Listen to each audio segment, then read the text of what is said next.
Les amis les humains, comment allez-vous? J'espère que vous allez tous bien. Bienvenue sur la chaîne Il était une fois. Alors aujourd'hui on se retrouve pour une vidéo un petit peu à part, car je vais vous parler d'un film récent, très récent même, puisqu'il est sorti le 20 mars dernier sur Netflix. Alors je vais vous parler du film La Plateforme. Alors c'est un mélange entre Cube et Snowpiercer, de très bons films de science-fiction. Donc c'est un film espagnol réalisé par Galder Gaztelu-Urrutia. Alors désolé si je prononce mal, hein. C'est un très bon film espagnol, hein. Les Espagnols sont pas mal en ce moment au niveau film, hein. Franchement pas mal. C'est un bon petit huis clos, comme on les aime, assez angoissant, on se pose plein de questions, franchement, j'ai adoré ce film. Alors je suis tombé dessus par hasard sur Netflix et franchement j'ai été scotché. C'est un film, franchement c'est un film de fou. Alors je vous raconte vite fait. Alors dans le film on suit Goreng. Il est volontaire pour être enfermé dans une prison de plusieurs étages, de beaucoup d'étages même. Ils sont 2 par cellule et au milieu t'as une fosse. Une fois par jour, une plateforme descend au milieu de la pièce avec de la nourriture. Mais de la nourriture 4 étoiles, hein. Vous avez tout, des escargots, des homards, que des trucs de malade. Mais vous avez que quelques minutes pour vous servir et vous ne pouvez rien garder avec vous, sinon la température de la pièce monte ou descend jusqu'à vous tuer. On apprend que c'est l'administration qui gère la prison, on n'en saura pas plus. Et donc voilà, quand vous êtes au premier étage, ben vous avez la plateforme nickel et plus ça descend, plus les prisonniers ont tapé dedans et ils ont foutu leurs mains dégueulasses, marché, craché, pissé dessus. Et ça c'est quand il reste de la nourriture, hein, parce qu'arrivé à un niveau, il n'y a plus rien. Les prisonniers restent enfermés 1 mois au même étage avant de se faire endormir et de se réveiller à un autre étage. Donc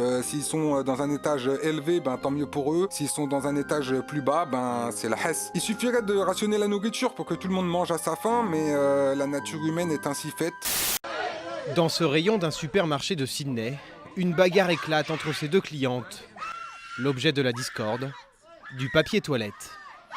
Dans la prison, t'as une femme, c'est Miharu. Elle tue pratiquement tout le monde, elle cherche sa fille, c'est une folle. On la voit descendre de temps en temps avec la plateforme. Et Goreng va essayer de changer les choses. Donc je passe l'aspect politique et sociologique du film, ce serait trop long et puis c'est pas le sujet, hein. Donc je vous en dis pas plus, hein, si vous l'avez pas vu. D'ailleurs, si vous l'avez pas vu, ben mettez pause tout de suite et allez le voir parce que franchement, c'est un film de fou. Et on va spoiler, donc si vous voulez pas vous sentir spoilé, les amis, quittez ça. Alors j'ai vu un peu partout que beaucoup de personnes n'avaient pas compris le film, mais vraiment beaucoup. Même des personnes qui se sont données pour mission de critiquer des films sur YouTube à longueur de vidéo ne l'ont pas compris. Alors pour ma part, j'estime l'avoir compris, donc je vais partager mon point de vue avec vous, et puis pour moi c'est ce qu'il faut comprendre, à moins que vous ayez une meilleure explication, hein, les amis. Quand Goreng et Baharat décident d'aller distribuer la nourriture aux prisonniers et qu'ils choisissent de renvoyer la panna cotta intacte pour envoyer un message à l'administration, on a une scène où le chef cuisinier engueule ses troupes parce qu'il y a un cheveu sur la panna cotta. Comment expliquer cette scène? Puisque par la suite, Goreng va donner la panna cotta à la fille de Miharu qui était cachée au dernier étage. Donc on est un peu perdu, quoi, ça se mélange. La seule explication, c'est que tout ça est une hallucination, comme Goreng n'arrête pas d'en avoir pendant la seconde partie du film. La fille est censée être arrivée avec sa mère, et les 2 détenus restent ensemble jusqu'à qu'un des 2 meurt. Donc comment la mère et la fille ont été séparées?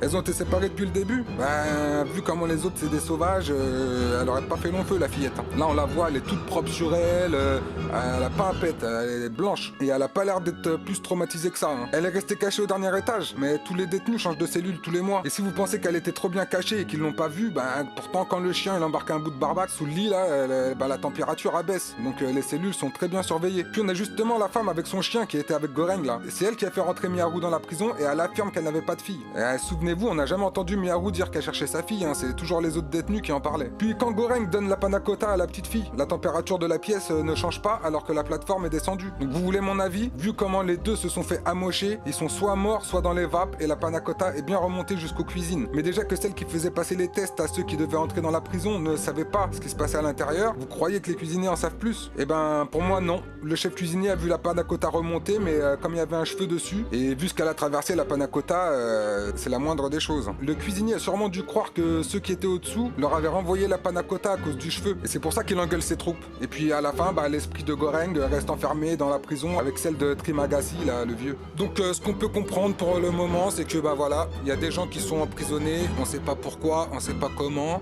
par une administration, on sait pas laquelle, on sait pas pourquoi, on sait pas comment. Ceux du dessus ne savent pas vraiment ce qui se passe à l'intérieur. Voilà mon explication. Alors il est évident qu'il y aura une suite, hein, j'en mets ma main à couper, donc on en saura plus à ce moment-là. J'espère que le 2 ne sera pas aussi pourri que Cube 2, mais ça fait un petit peu comme le style de Cube, quoi. On en sait un petit peu dans le premier volet, et puis par la suite, on en apprend un peu plus. Mais pour moi, le premier volet est assez clair. Je vois pas pourquoi les gens, voilà, c'est... Je sais pas. Arrêtez de regarder des films sur Netflix, enfin pas que ça, parce qu'à mon avis, les gens n'ont pas l'habitude des films un petit peu trop psychologiques, etc. Voilà, je sais pas. Le film, pour moi, est clair. Donc voilà pour ce petit hors-série, les amis, j'espère que ça vous a plu, même si c'est pas trop mon style d'habitude, j'aime pas trop faire des critiques de films, etc. Je préfère faire de l'analyse et des petites blagues et des anecdotes, etc.